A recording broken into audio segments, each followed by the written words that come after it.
welcome to The Good, the Bad, and the Tarot. This is going to be a love forecast for the sign of Aries for the month of May 2016. Aries, how are you guys doing?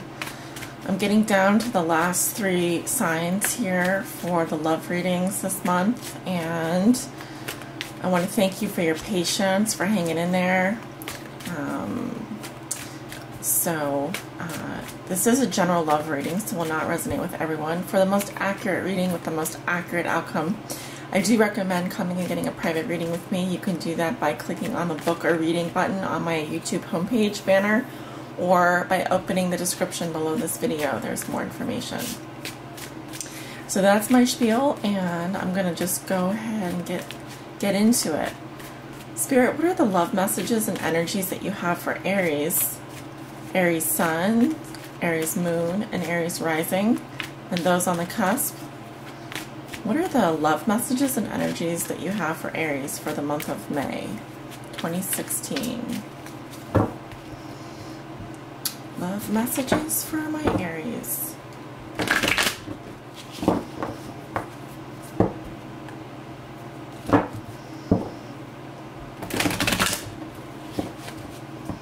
And let's do one more for good luck here.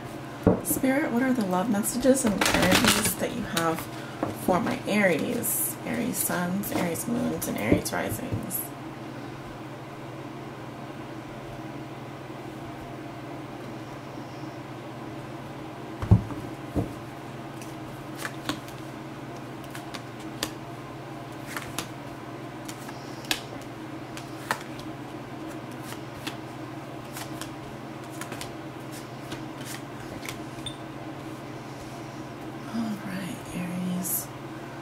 Make sure you can see all the cards.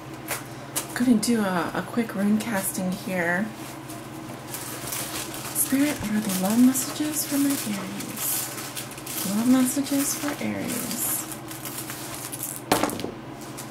Okay, well, actually, all the runes are face down, so those are the unknowns. Those are messages we're not meant to know yet.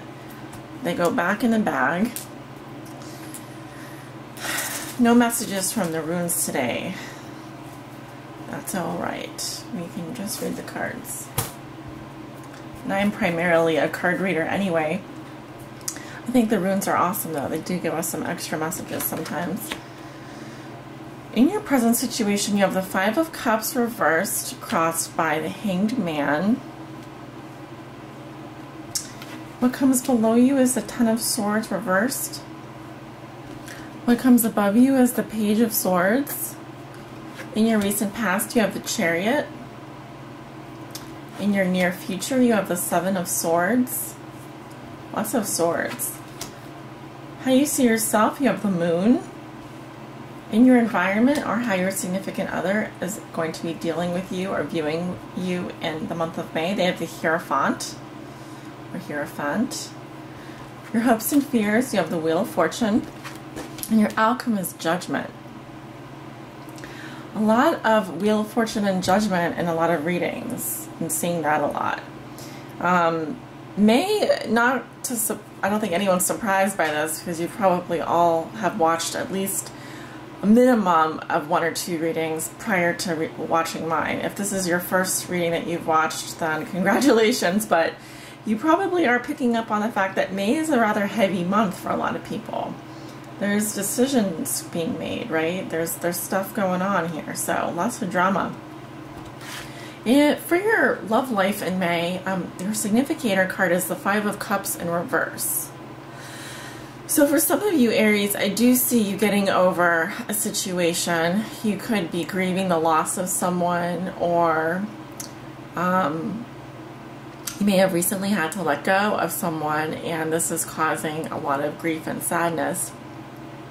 I do get the sense that some of you have been dwelling in this place for a long time. It's like you've been grieving for so long that I definitely sense that there's, you want change. You want things to sort of pick up again. I do think that you're coming to the end of something here with the card in reverse. I do think you're starting to see the benefits of you know, going through this grieving process, and I don't think it's been easy for you. What crosses you in May is the Hanged Man. So this is what's helping or hindering you. It also represents a challenge. So the Hanged Man talks about, and I have to mention that he is in reverse as well. Your challenge is really to see things from a new perspective, but I also think that not overthinking your situation. This card can talk about charlatans, someone that claims to be spiritually gifted or spiritually awakened, but they, for example, they give other people advice, but they themselves don't take their own advice. So there's like a hypocrisy there. This is a message to, if you are spiritually enlightened, if you are spiritually gifted, if you are trying to see things from a new perspective, be sure to take your own advice. Be sure to, I'm also getting the message, when you change the way you look at things, the things you look at change, which is a quote by Dr. Dwayne Dyer, who is a philosopher, philanthropist, and he actually recently passed away in the last year or two. But he is a spiritual guru, and I very much feel this energy for you is that you really need to change the way you're looking at some situation. If you've been dwelling in some kind of grieving process, it's time to start to acknowledge that that pain is there, but that to let it go, and so you can see the good things that you have going on for you. What puts you in this situation, you have the Ten of Swords reversed. So definitely something ended for you. This could be a relationship or friendship. And very painful situation. However, with the card in reverse, it tells me that the healing process is beginning for you in May. And you're going to start to see things from a new perspective. You're going to start to see things change because you're looking at them from a different perspective. You've become enlightened. In your recent past, you have the Chariot. So this is a card that can represent travel. To me, it's also the sign of Cancer. The Chariot does represent the sign of Cancer. This is you balancing your energies. You were very balanced in the past, and I think you had a lot of momentum. I think you were moving forward no matter what. Moving forward no matter what. And also following your heart, I'd say. Following your heart and having a lot of control over your own life. Sort of steering realizing you have the reins in the situation, and you can kind of direct your chariot whichever direction you want to go in. So a lot of personal power here. Also, I see you kind of bringing your own emotions under control at all costs, you know, just so that you can get this chariot to move forward. You've got to get your dark side and your light side to cooperate with you. You've got to kind of tame these sphinxes and bring them into line so that you can get them to move forward. So there's a lot of control and mastery here of your own personal power, your own energies, bringing them into alignment. Very spiritual cards here, Aries. I definitely see a grieving process that's moving out of your life. You really getting over something that's been quite painful and really very sad. Really, really very sad. Really draining on you emotionally, draining on your mental energy, draining on your emotional energy. What comes above you is the Page of Swords. This is what you may be thinking about or feeling in the month of May, and also what you know to be true. So this can represent a person that is less mature than you, or I should say, has a more immature personality. because they're coming up as a page. Could be an air sign, Libra, Gemini, or Aquarius. If this is your energy, I simply see you observing the situation. You're looking out into the future here. And the pages are messengers. This can represent communication. You may be thinking about communicating with someone. Written words, or this can be emails, this can be written letters, written words, messages. But overall, this is you getting a greater perspective on the situation. Can represent travel, again, air travel. So I see you looking out into the distance. I see you looking down on something and trying to, it's kind of a breath of fresh air, this page coming in for you. And so it's very different energy than what I'm seeing down here. I think you're really, mentally, you're shifting your focus. Going into the near future, this will be the middle of May, you have the Seven of Swords. So I feel like for some of you Aries, you are going to be either leaving a situation behind, or you're going to be doing things the way that you want to do them. So what I mean by that is, at all costs, I think that you are going to be getting away with something. This could be a deception. This could be doing something underneath the radar. There's a lot of mental planning and strategy going on with this card. Sevens are a spiritual number. Indeed, we have the 7 here as well. Oh, I'm sorry, this is not a 7. This is not a 7. Well, we have, let's see. Do we have any other 7s here? Yes, with the Chariot. I very much feel like with the 7s on either side of you here, this is you taking control of a situation and really doing what serves your best, serves your interests.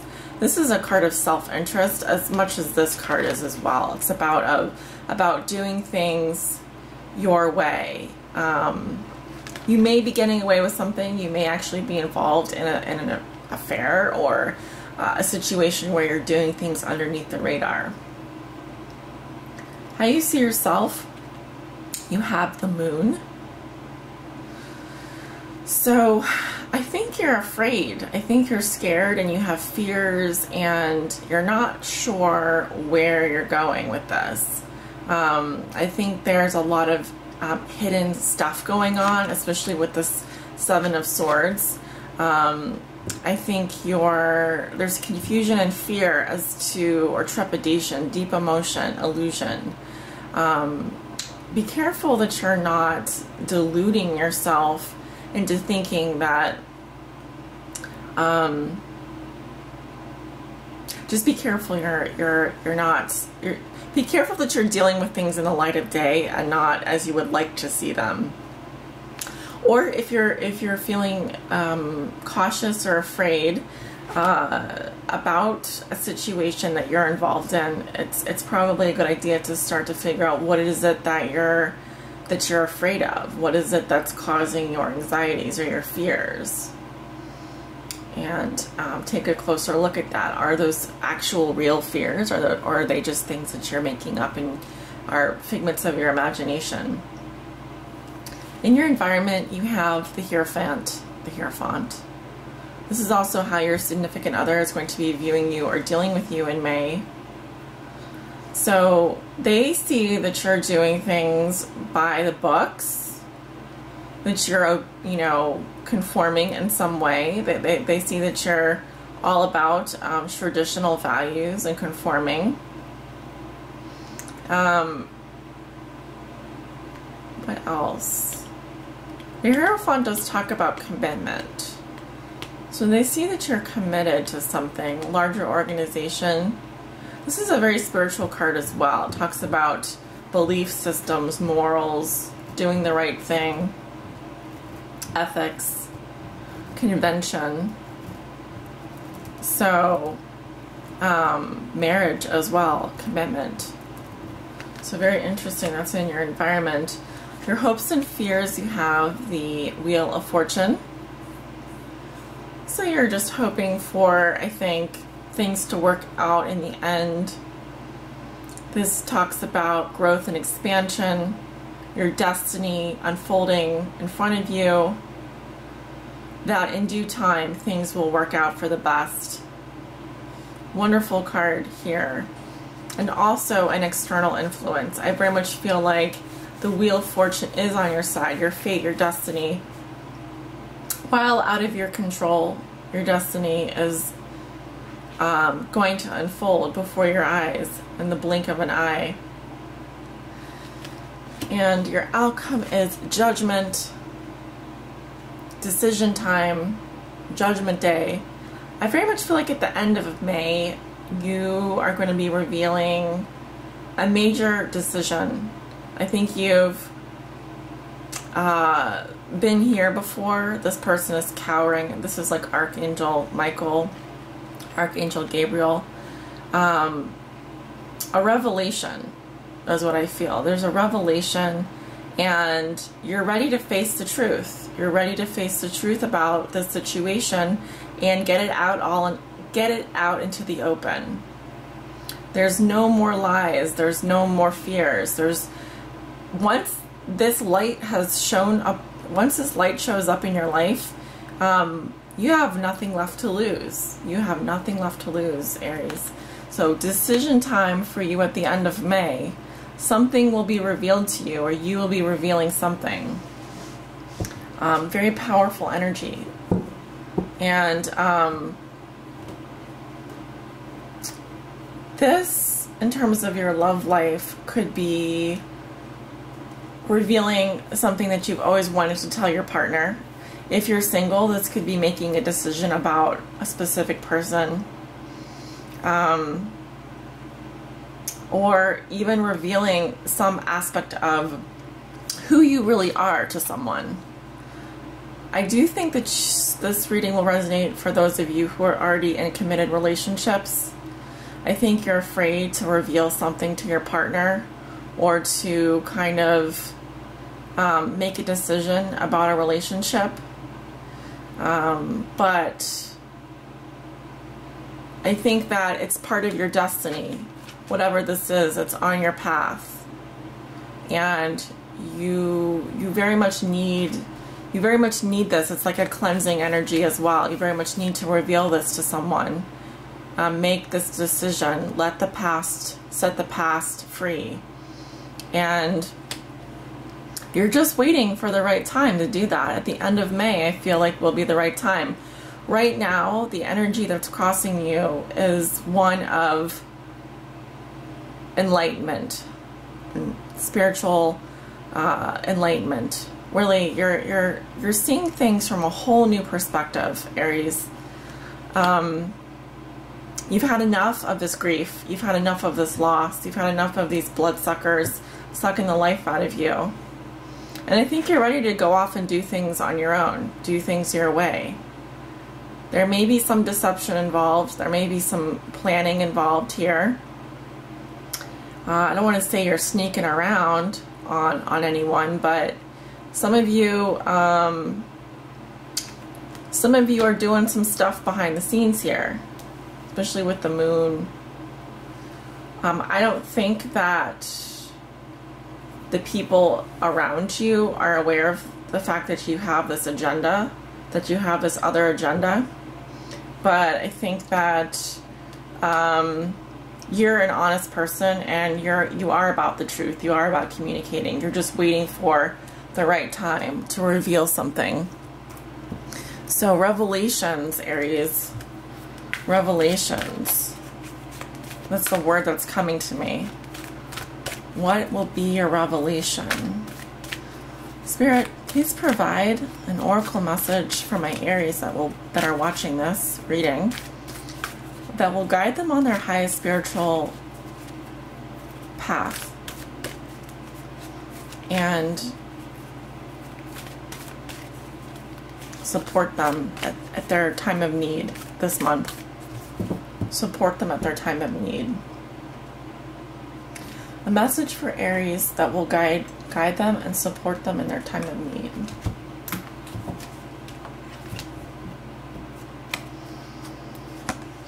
Okay. Coral's wisdom.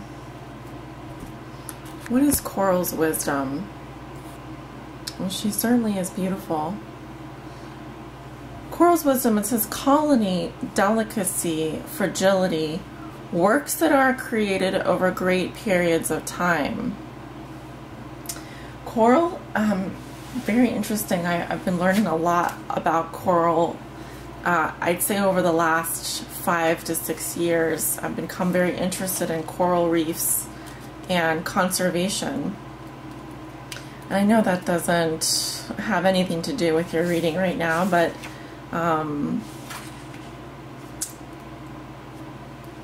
coral is a very fragile ecosystem that can support a multitude of life and can easily be destroyed, you know, if we're not careful. It's fragile and beautiful, but it's also pervasive and supports so much life. It says, I'm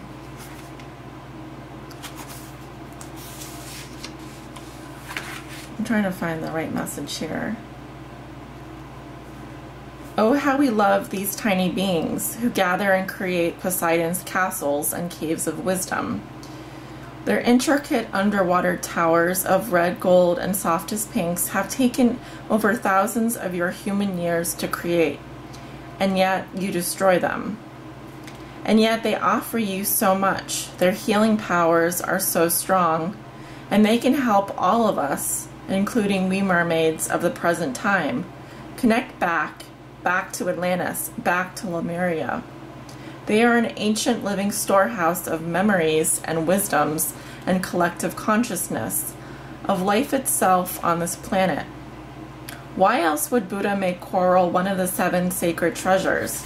Again, with the 7s. You know, the 7 here and the 7 here.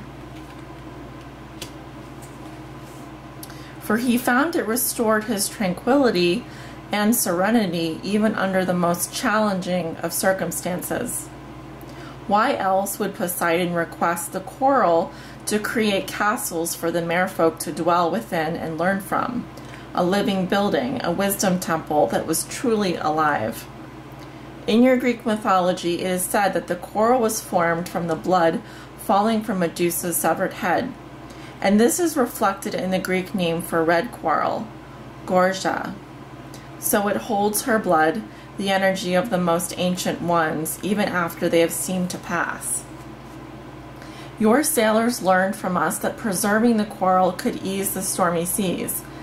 And then we shared that the coral's protective powers could help safeguard the children and create a fertile world. But you misunderstood and you took the coral. They gift to you so often as they wash up on the shore, but you began to take it, and then you polluted the waters, and now her life is threatened. Please, although you hunger for her beauty, do not purchase harvested coral. The ocean needs her libraries, her temples, her castles of wisdom. Please do know where your coral is coming from. The very best piece of all is a small piece washed up on the shore for you. It will carry such strong energy, and it is even more precious because the sea offered her to you. Now, beyond the messages here of conservation and that, it also says that unwilling to take responsibility for the impact your choices make to the wider world. It is time to make some adjustments now for the highest good of all. There may be a reluctance to do so, a feeling that if something has already been destroyed, then what difference can your choices and actions make? But your every choice makes an enormous difference. This can also mean that you are living very quickly and expecting things to move at a pace which is not natural. You are living and contemplating the short term. So Coral's wisdom urges you to slow down and wonder at the impact of your choices for the next 1,000 years, collectively as humans, individually as a legacy for your future ancestors. Very interesting. Very spiritual reading for you, Aries. Slow down and think about the choices that you make, not only in the short term, but for your long term. And so the decisions that you make have a very big impact on not just you, but everyone around you. And that is a positive thing because you're a very powerful sign. You're a very creative, wonderful, passionate people. And your choices do make a difference. How you spend your time, who you choose to give your energy to. Your choices do have an impact and will leave a legacy, like little ripples in a pond. So I know this has been kind of an extended reading at the end here, but I want to thank you for hanging in for the last message. And if you enjoyed this reading, be sure to give it a like, a thumbs up. Leave me a comment. I read all my comments. And thank you for joining me so much. Wonderful to have you. Look forward to reading for you at the mid-month reading. So take care. Have a wonderful rest of May. I send you off with many blessings. Love and light.